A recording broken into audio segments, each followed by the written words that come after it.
Welcome back, guys, to the Mighty Miss Malone. We are on Chapter 9. The Gary Ironhead Dogs meet the Chicky Bar Giants. I was on the couch trying to read, sitting so I could keep my eye on the clock in the kitchen. So many good things were going to happen today. It was the first day of vacation, and our baseball team, the Gary Ironhead Dogs, was playing a team from Michigan for the first place in the Negro American League. The knock I'd been waiting for came from the screen door. She was right on time. "Come in, Clarice." We hugged. "Oh, Deza, have you been outside? It's a beautiful day for the game."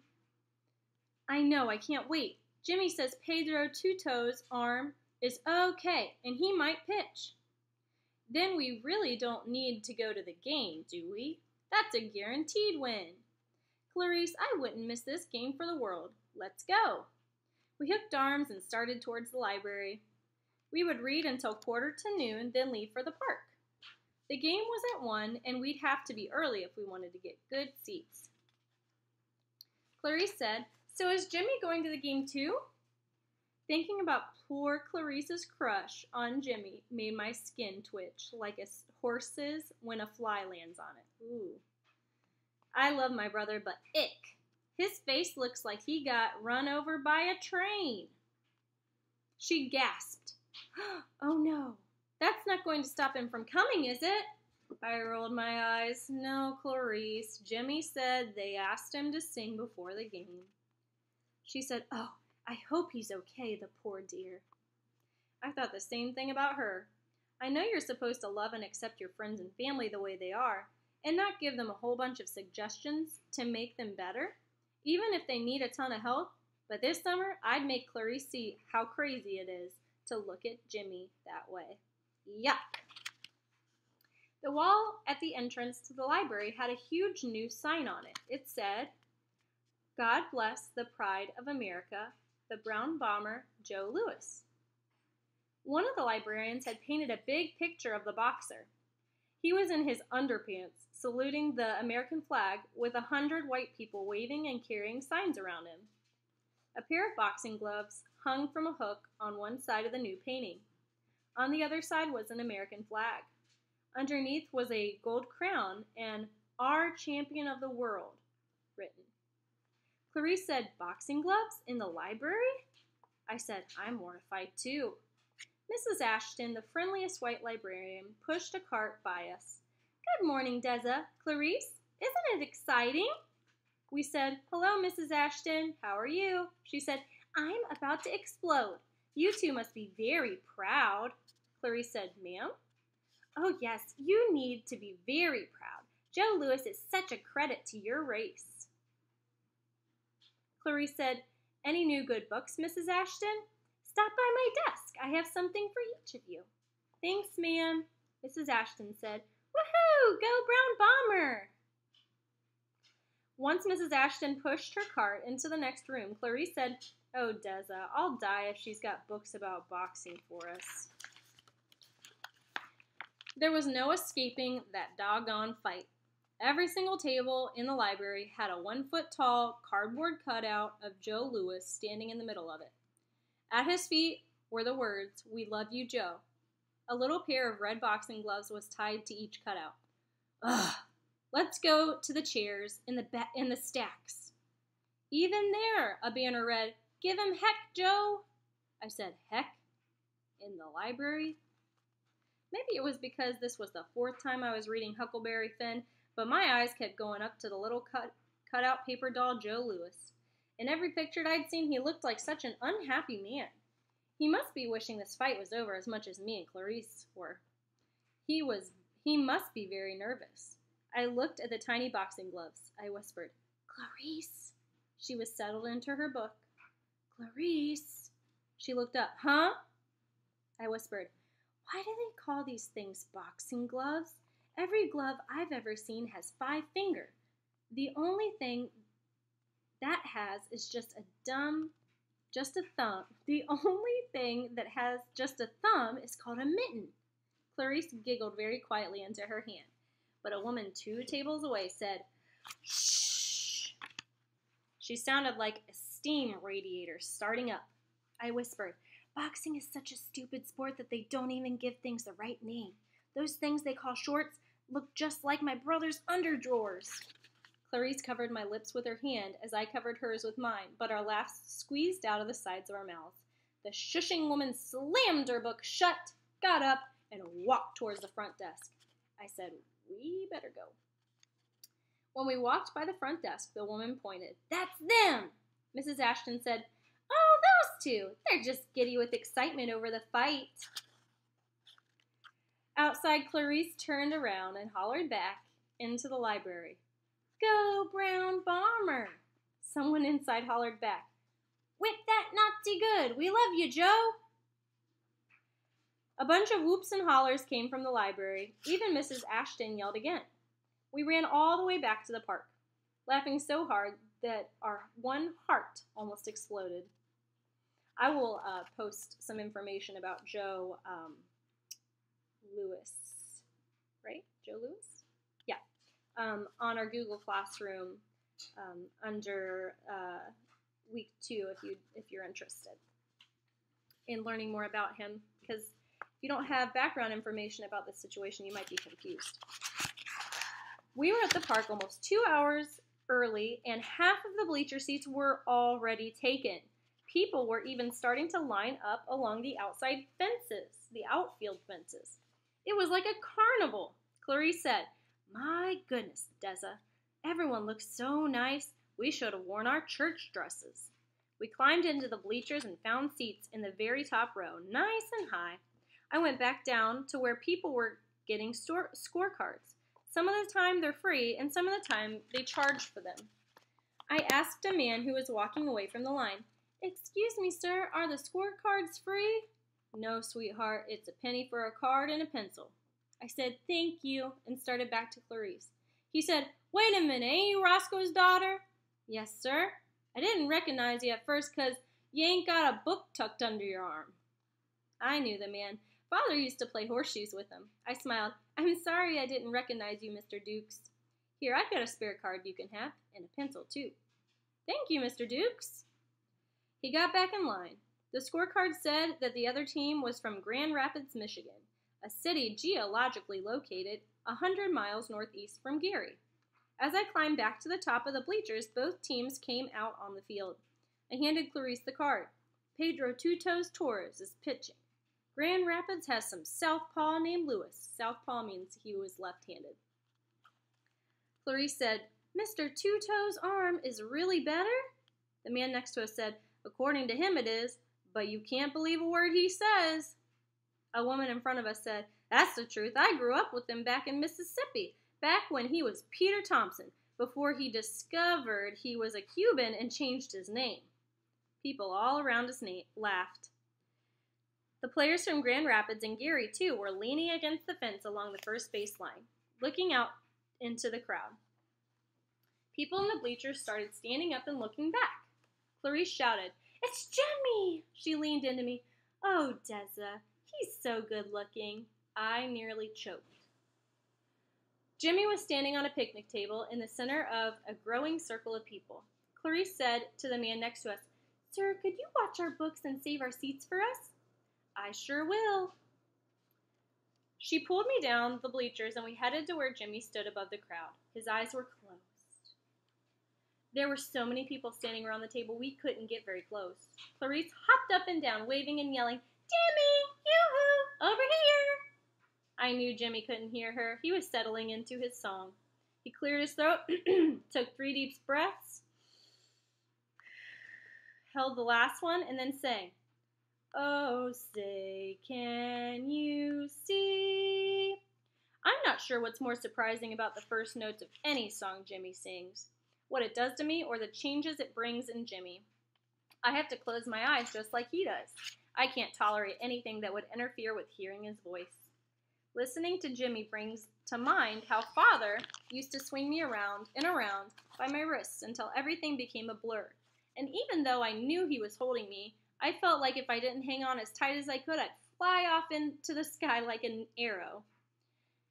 And sometimes it seems like Joey makes himself larger and larger as he sings. If I opened my eyes, I'd see he'd grown so much that he was filling every square inch of the park. No room would be able to hold him. Chairs and rugs would get crowded up against the walls. His voice always stayed light and high-pitched and soft, but it was strong in a way that let on that there were stories behind each word. By the dawn's early light. It felt like these words were asking you something and telling you something and blaming you for something all at the same time. What so proudly we hailed at the twilight's last gleaming. He finished the anthem. And the home of the brave. There was no sound from the baseball diamond or the bleachers or the people bunched around the picnic table. Then an explosion of cheers and a huge throwing up of hands. Clarice was back to hopping. Yoo-hoo, Jimmy, it's us, over here. But so were a bunch of other bad taste girls, and he couldn't hear her. People started shouting. Sing us one about how Joe's gonna clean that Nazi's clock, little Jimmy. Yeah, little Jimmy, sing us something about Joe. Jimmy laughed, raised his arms, and started singing. Everyone but me and Clarice knew the song and sang the chorus. Just like Clarice and Deza, I don't know the song, so I'm just going to read it. Oh no, Joe, don't you kill that boy. Bust his head, then send him back. Oh no, Joe, don't you kill that boy. Hit him hard as the grill on my pa's Cadillac. Doesn't have a really good rhythm. Not sure how that's supposed to go. They sang that 2 more times before Jimmy stepped off of the table and disappeared in a forest of adults patting his back and shaking his hand. On the way back to the bleachers, everyone was buzzing about Jimmy. I was proud and embarrassed at the same time. At the way Clarice was blurting out, "She's a sister! For real!" We got back to the top of the bleachers just as the umpire shouted, "Play ball!" The man we were sitting next to had been right. You couldn't believe a word that Two-Toes Peter Thompson said. His arm was shot.